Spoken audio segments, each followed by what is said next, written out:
ምስጋናዬ ለአምላክ ያቀርባለው በማደሪያው ገብቼ ሰግድለታለው።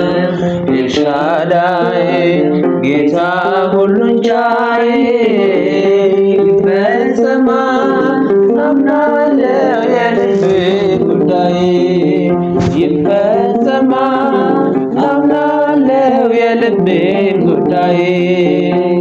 ዘንባባዬን ይዤ እንደ ሕፃናቱ ሆሳዕና ልበለው ሰግጄ በፊቱ።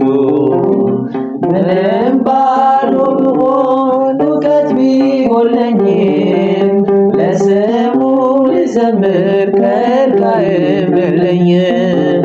ምንም ባዶ ብሆን እውቀት ቢጎለኝም ለስሙ ልዘምር ከልካይም የለኝም። ምስጋናዬ ለአምላክ ያቀርባለው በማደሪያው ገብቼ ሰግድለታለው። ኤልሻዳይ ጌታ